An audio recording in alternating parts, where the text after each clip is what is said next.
Здраво, пријатели! Добро дојдовте во денешнава епизода. Моето име е Јосиф Дамјанов и денеска зборувам на темата дали овошјето може да биде премногу и да премине во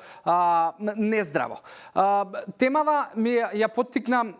мојот соговорник. Минатата недела имавме гостин Сашо Дрвошански и направивме 3 епизоди и беа екстра и не успеавме се со него да обработиме и да доодговориме на тие прашања, али ми беа супер идеја и поттик и инспирација за да сепак ги опфатим и да јас дадам свое мислење. Знам дека и он можеби ќе го збогати тоа со неговиот длабок пристап и знаењето кој што го има. Овошјето, оваа тема е многу интересна и е супер да се зборува, од причина што постојат поделени мислења, особено за луѓето кои што мачат со килограмите и луѓето кои што константно се на некакви диети, особено популарната хроноисхрана, па се исфрла во целост овошјето, или па има некои диети кои што ги даваат и одредени нутриционисти и советници кои што па до 12 само овошје и треба кило овошје да се изеде и така натаму.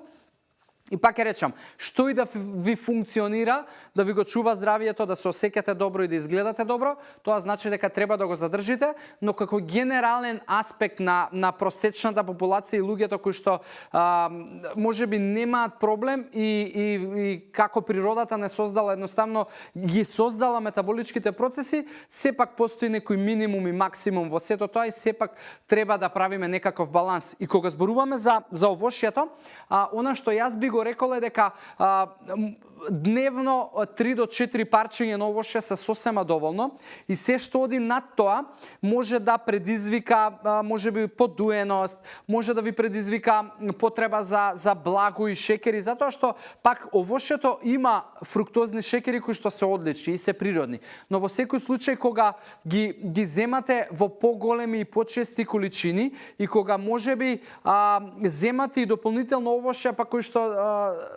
особено оние цитрусни кои што знаат да го разјадат желудникот на народски кажано, со народски кажан речник, ќе ви предизвикаат можеби дополнителен глад што ќе ве натера да посегнете по некаков junk food или можеби ќе се воздржите да не посегнете, ама тоа нема да трае долго и ќе се откажете од можеби здравиот начин на исхрана. Во секој случај, јадењето на овошје прекумерно не е нездраво, али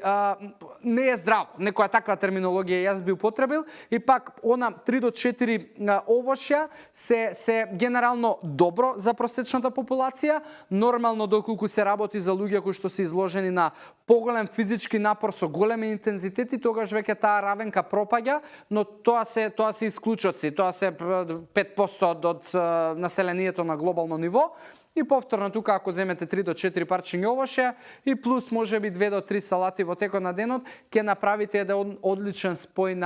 и ќе генерално најверојатно ќе избалансирате внес на микронутритивна вредност и растителни влакна, така да конзумирањето повторно на овошје може да биде премногу во делот на тоа да на долг рок не направите резултати, но во секој случај неконзумирањето на овошје е многу полошата варијанта од оваа која што денеска ја зборувавме. И за денеска во оваа тема би кажал јас толку, доколку имате нешто да додадете, да допрашате, да збогатите, слободно искоментирајте, користете го хаштагот #Јосиф или комуницирате ме во приватна порака и